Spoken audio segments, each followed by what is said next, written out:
ఈరోజు మనం చెప్పుకోబోయే కథ పేరు 'గిఫ్ట్ రిటర్న్ గిఫ్ట్'. రచన సూర్యప్రకాశ్ మహావాది. అయితే మీరు కాగజ్ నగర్‌లో మీ స్నేహితుడి కొడుకు పెండ్లి రిసెప్షన్‌కి వెళ్ళక తప్పదంటారా? సరళ, నీకు ఇంతకు ముందే ఖరాఖండిగా చెప్పాను. నేను కాగజ్ నగర్ వెళుతున్నది నా స్నేహితుడి కొడుకు పెళ్లి రిసెప్షన్ వంకతో 50 సంవత్సరాల కిందట కలిసి చదువుకున్న స్నేహితులను కలవడం కోసం. పేరు సరళ.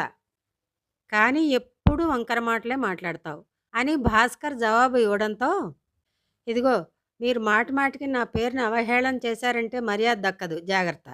మీరు కాగజ్నగర్ పోయి రండి, నేను ఆదిలాబాద్ నా స్నేహితురాలి కూతురు పెళ్ళికి పోయి వస్తాను.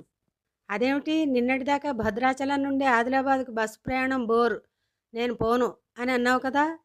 ఓహో, అదే. ఇక్కడి నుండి చాలా దూరం కదండి, బస్సు ఛార్జీలు కూడా చాలా అవుతాయి. ఆ వచ్చే పోయే డబ్బుతో ఓ మంచి చీర కొనుక్కోవచ్చని ఊరుకున్నాను. మరి ఇప్పుడు ఎందుకు మనసు మార్చుకున్నావు? రేపటి నుంచి మన తెలంగాణ రాష్ట్రంలో మహిళలకు బస్సు ప్రయాణం ఫ్రీ కదండి, మర్చిపోయారా? అవును కదూ. అయినా అది పల్లె వెలుగు మరియు మామూలు ఎక్స్‌ప్రెస్ బస్సులకు కదా! నీవేమో సుకుమారివి. అంత దూరం వాటిల్లో ప్రయాణం చేయగలవా? మీకెందుకండి, నా తంటాలు నే పడతాను. ఇక గిఫ్ట్ సంగతంటారా? మొన్న మీ మేనల్లుడి పెళ్ళిలో మీ చెల్లి పెట్టిన చీర ఏమీ బాగోలేదు.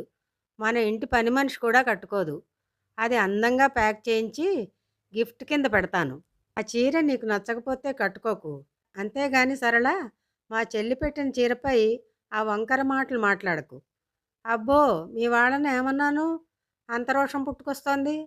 అయినా మీతో వాగ్వివాదం ఆడుతూ కూర్చుంటే ఎల్లుండి పెళ్లి ముహూర్తానికి నేను చేరుకోలేను.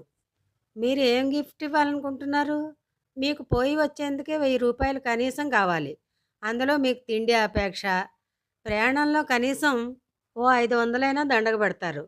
కవర్‌లో ఓ 500 పెట్టినా మొత్తం 2000 బొక్క. ఇలా అంటే మళ్ళీ సరళ, నువ్వు వంకర అని దెప్పి పొడుస్తారు. అదేమిటి సరళ, ఏమయింది?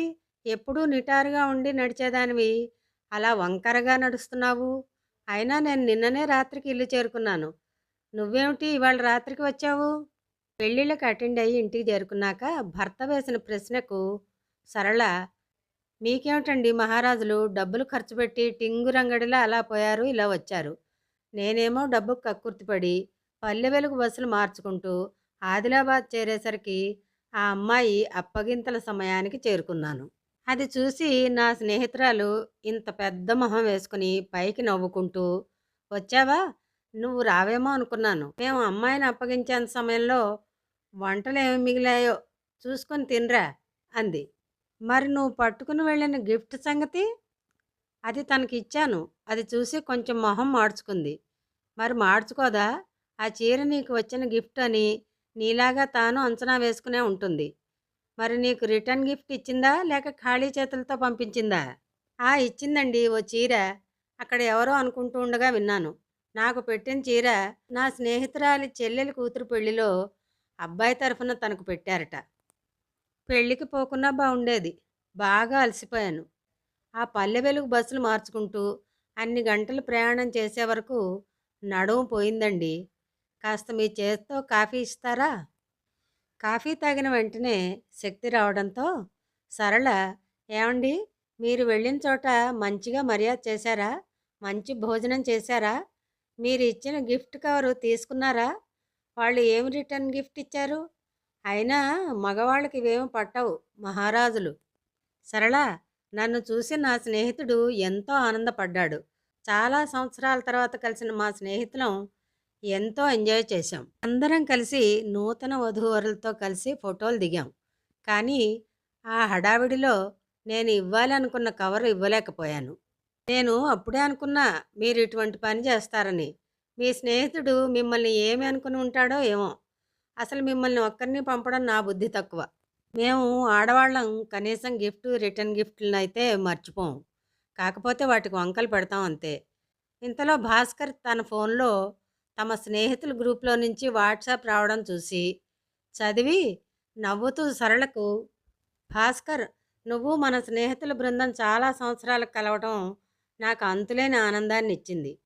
ఏమండి, మీ స్నేహితులు గ్రూప్‌గా కలిసి వచ్చారు గానీ ఏమీ గిఫ్ట్ ఇవ్వలేదండి. భలే స్నేహితులండి. మర్చిపోయారా ఏమిటి? అంటూ నా భార్య నవ్విందిరా. ఆ నవ్వుకు నేనిచ్చిన నా జవాబు విని, మీరు మీ స్నేహితులు నిజంగా గ్రేట్ అని తను అన్నది. ఇంతకు నా జవాబు ఏమిటో తెలుసా? ఇన్ని సంవత్సరాల తర్వాత ఎన్ని పనులున్నా అన్నిటినీ వదిలి అంత దూరం నుండి నన్ను కలవాలని వచ్చారే, అంతకన్నా విలువైన గిఫ్ట్ నాకేముంటుంది? ఇక రిటర్న్ గిఫ్ట్ అంటావా? వారిని చూశాక నా మొహం పైన కనిపించిన ఆనందమే వారికి రిటర్న్ గిఫ్ట్. అది విన్న సరళ దగ్గర మాటలు లేకుండా పోయాయి. అదండి కథ. గిఫ్ట్లు, రిటర్న్ గిఫ్ట్‌ల గురించి ఒక తమాషా కథ ఇది. భర్తగారు వెళ్ళిన చోటేమో వీరు ఇవ్వలేదు, వారు ఇవ్వలేదు. భార్యగారు వెళ్ళిన పెళ్ళికి ఇద్దరూ ఇచ్చిపుచ్చుకున్నారు కానీ సాటిస్ఫై కాలేదు. ఇదో తమాషా కథ. రేపు మరో కథతో కలుద్దాం.